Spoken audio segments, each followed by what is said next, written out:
Hello everyone, welcome to शिक्षा विधि। Okay, आज हम कोई टॉपिक नहीं पढ़ेंगे। ऐसा कोई मैथमेटिकल वीडियो नहीं है आज जो नॉर्मली होती है। तो आज क्या है, मुझसे अभी रिसेंट में एक क्वेश्चन पूछा एक स्टूडेंट ने कि आप लाइफ में आपने काफ़ी स्ट्रगल किया, ठीक है, आप आगे बढ़े, तो ऐसा नहीं है, फेलियर तो आपके पास भी आई थी, आपने उनको कैसे फेस किया था। तो हम फेलियर को कैसे फेस करें, क्योंकि जब आप तैयारी कर रहे होते हैं as a aspirant, as a student, ये सबसे बड़ा क्वेश्चन सबके माइंड में होता है। तो मैं 3 पॉइंटों के ऊपर काम करूंगा और आप इसको ना सिर्फ ऐसा नॉर्मली होता है ना, जैसे आप सुनते हैं और इग्नोर करते हैं, वो पॉलिसी मत अपनाना। ऐसा कर रहे हो तो वीडियो मत देखो, ठीक है।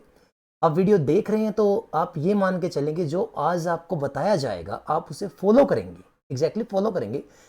तो ये जरूरी, आप समझ, ये आप कर पाएंगे इस चीज़ को फिर इजीली। और मेरा फेस दिखाई नहीं देगा वो जरूरी भी नहीं है, सिंपली सिर्फ सुनो चीज़ को, ठीक है। तो फेलियर क्या चीज़ है, आप जो करना चाहते हैं वो आप नहीं कर पाए, सिंपली ये एक पॉइंट है। पर ऐसा तो नहीं है कि आप जो करना चाहते हो वो कभी कर नहीं पाएंगे, ये एक अलग पॉइंट है। अब क्यों नहीं कर पाए वो एक अलग पॉइंट होता है। तो बेसिकली सबसे बड़ी समस्या जो मुझे लगती है लाइफ के साथ है, वो जो मैंने पहला पॉइंट है, लर्न टू एक्सेप्ट। आपको स्वीकार करना आना चाहिए। सबसे बड़ी समस्या हमारे साथ ये है, मैं एक छोटे से एग्जाम्पल से लेके चलता हूँ इस पॉइंट को, कि मान लो आपने एक एग्जाम दिया और आप उसके अंदर फेल हो गए, तो अब क्या होगा। आपके पेरेंट्स को, आपके फ्रेंड्स को, या आपके पड़ोसियों को, या जहाँ भी किसी को भी पता था कि आप तैयारी कर रहे हैं, अब उन्हें पता चलेगा आप फेल हो गए हैं। और इससे क्या होता है कि बच्चे इस डर से या इस बात से बचने के लिए कि वो फेल हो गए हैं, वो क्या प्रेफर करते हैं, हम एग्जाम में बैठेंगे ही नहीं, हम एग्जाम देंगे ही नहीं, कम से कम ये कहने को तो मिल जाएगा ना हम पेपर में गए ही नहीं थे। या फिर हम छुपा लेते हैं उस चीज़ को। हम एक्सेप्ट नहीं करते कि हमारे अंदर कमी थी, हम एक्सेप्ट नहीं करते कि हम फेल हो चुके हैं। सबके सामने ये कहना कि हम कर रहे हैं एक अलग बात है, और फिर जब सबके सामने खड़े हो गए ये कहना कि हम कर नहीं पाए, हम कर नहीं पाए, ये करने की हिम्मत, ये कहने की हिम्मत हर किसी के अंदर नहीं होती। यानी कि आप सच्चाई को स्वीकार नहीं कर रहे हैं, इसीलिए आपने सबसे बड़ा ये कर दिया कि जब आप सच्चाई को स्वीकार नहीं कर पाए तो आपने सुधारने की गुंजाइश खुद के अंदर खत्म कर दी।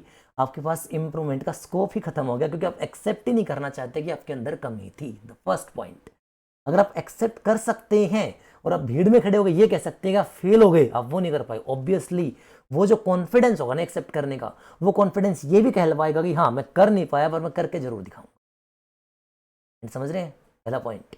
तो आपके अंदर एक्सेप्टेंस पावर सबसे पहले आनी चाहिए, स्वीकार्यता की हिम्मत आपके अंदर होनी चाहिए। तो खुद से और दूसरों से झूठ बोलना बंद करें। दूसरा, एक कॉमन सी लाइन होती है, आपकी प्रॉब्लम को स्केप करने का सबसे अच्छा तरीका होता है उन्हें फेस करना। आप अवॉइड कर करके लाइफ में बच नहीं सकते, भाग सकते हैं, बच नहीं सकते। भागने और बचने में अंतर है। अगर आप चाहते हैं कि आपकी प्रॉब्लम खत्म हो तो किसी न किसी दिन आपको उनका सामना करना ही पड़ेगा। दिस इज द पॉइंट, ठीक है। और वो फिर से एक्सेप्टेंस पावर के ऊपर है आपके। पहला पॉइंट होगा। दूसरा पॉइंट क्या है, आप वरी बहुत करते हैं कि चीजें होंगी या नहीं, है ना। वरी नहीं करना है, आपको थिंक ओवर करना है, ये सही है। आपको चिंता नहीं करनी, चिंतन करना है, विचार मगन रहें, ये सही है।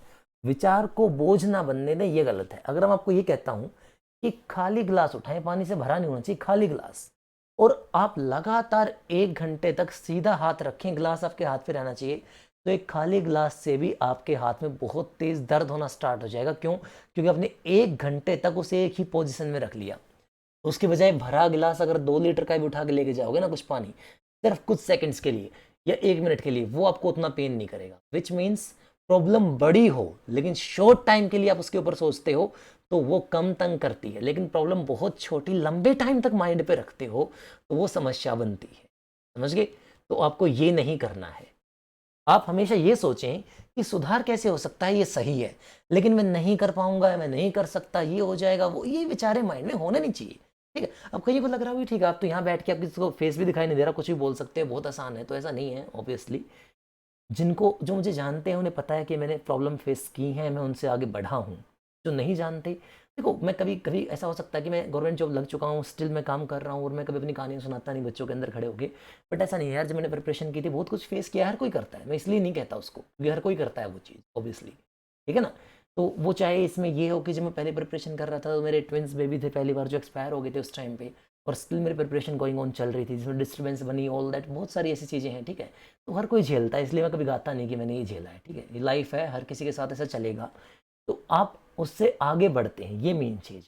लोग क्या करते हैं, कुछ हुआ तो वो रुक गए, और वो रुक गए तो उन्होंने लोगों की सिंपैथी लेनी स्टार्ट कर दी कि इस प्रॉब्लम की वजह से हम कर नहीं पाए। आपने एक एक्सक्यूज ढूंढ लिया और लोगों ने कहा यार बड़ा बुरा हुआ आपके साथ, ठीक ऐसा है, तो आपको सिंपैथी मिल गई, लेकिन सिंपैथी से कभी सक्सेस नहीं मिलती। संवेदनाएं सफलता नहीं है, आपको ये समझना पड़ेगा। सफलता क्या है फिर? कमियों को स्वीकार करना, कमियों को दूर करना, खुद की ताकत को बढ़ाना और अपनी प्रॉब्लम्स को फेस करना, यहां से सफलता मिलती है। तो कभी किसी के सामने दुखड़े मत रहोगे मेरे साथ क्या हुआ है, हमेशा उन्हें उनसे आगे बढ़ के दिखाओ। इतिहास में दो टाइप के लोग हुए हैं, पहले वो जो दफन हो गए, ये वही थे जिन्होंने प्रॉब्लम से आगे बढ़ने की सोची नहीं। दूसरा वो जिन्होंने नाम कमाया, ये वो थे जो हर प्रॉब्लम से ऊपर उठे थे, ठीक है। तो आपको वही है कि आपको खत्म होना टाइम के साथ, या आपको ऐसा बनना है कि लोग आपको याद रखें हमेशा के लिए, सदियां बीत जाएं पर आपका नाम ना भूला जाए। वो लोग प्रॉब्लम से ऊपर उठने वाले ही होते हैं। और तीसरी चीज, ये सबसे इंपॉर्टेंट है मेरे हिसाब से, एक्सेप्टेंस के बाद हमेशा हार्ड के लिए जो टफ होता है, टफेस्ट पोर्शन है, आप तैयार उसके लिए रहो। मैं इसका एग्जांपल आपको दूंगा, आपने बहुत बार सुना होगा इसके बारे में, क्रिकेट खेलने वाले हैं सचिन, बहुत बार सुना है, पर इनको समझा बहुत कम ने। सुनने में और समझने में अंतर होता है एक चीजों के बारे में। ये अपने टाइम के क्या, ऑल टाइम के ग्रेटेस्ट प्लेयर हुए हैं। रीजन क्या उसके पीछे का, कईयों ने पता नहीं क्या सुना इनके बारे में, मैं बता रहा हूँ। जब एक टाइम था, West Indies, Australia and all that countries बहुत बहुत fast bowler, 150-160 kilometre per hour से बॉल फेंकते थे, बॉल दिखाई नहीं देती थी, इतना तेज निकलती थी। तो बहुत सारे बैट्समैन खेल ही नहीं पाते थे उस टाइम पे। ये क्या करते थे, इन्हें पता लग गया भाई ठीक है 1 महीने बाद हमें जाना है वेस्ट इंडीज, तो 22 कदम की होती क्रिकेट पिच, ये यहाँ खड़े होते, इनका बॉलर 18 कदम पे खड़ा होता, 4 कदम छोटा, और पूरा जो नेट होता था खुद का ये गीला करवा लेते थे पानी भरवा के। तो ऐसा करो, ये स्किट करे, और 18 कदम पर बॉल बहुत तेज आती है 22 कदम से, और यहाँ इनको बोर्ड पे बॉल लगती थी, कभी फेस पे लगती थी, कभी कहीं लगती थी, लेकिन ये 21, 22, 23 दिन वो प्रैक्टिस करते थे, और जब ये ग्राउंड में उतरते थे 22 कदम की पिच पे, इनको बॉल बहुत नॉर्मल लगती थी, जहाँ बाकी झेल नहीं पाते, तो जिन्होंने 6 मार रहा, क्या बात है। जब कभी स्लो ग्राउंड पे मैच हुए तो इन्होंने 22 की बजाय 26 कदम से प्रैक्टिस की, 26 कदम से, मतलब बॉल स्लो खेलने की हैबिट बनाई। तो ये हमेशा ग्राउंड पर उतरने से पहले टफ चीज के लिए खुद को तैयार करते थे, तो ग्राउंड इनको इजी लगता था उस टाइम पे। ये गेम चेंजर मोमेंट है, राइट। तो आप लाइफ में जितनी टफनेस के लिए प्रिपेयर होते हैं ना, आपको लाइफ की प्रॉब्लम अपने आप इजी लगने लगते हैं, वेदर इस एग्जाम और आउट ऑफ एग्जाम। चाहिए आप पेपर की बात कर रहे हो, चाहे आप जिंदगी की बात कर रहे हो, ये सच्चाई है ना। आप कहते हो सर आपको तो कुछ प्रॉब्लम फेस नहीं होती इस तरीके से, भाई हम हमेशा तैयार ही टफ चीज़ों के लिए होते हैं, तो हमें चीज़ें आसान लगती हैं उसके बाद। कंसाइज में मैं बात करूंगा, इन तीनों पॉइंट को समझ के काम कर लेना, और इसके बाद आपको लगता है कि नहीं सर कोई और एक पॉइंट ऐसा है जिस पर हमें डिस्कस करना है, नो इशू, आप मुझे कमेंट में बता देना, हम उसके ऊपर भी काम करेंगे। लेकिन अगर ये आप तय करेंगे तो आपकी सफलता भी निश्चित होगी, ये गारंटी है। और उसके साथ मेरा भी आपको बेस्ट विशेज हैं। All the best to all of you, thanks for watching.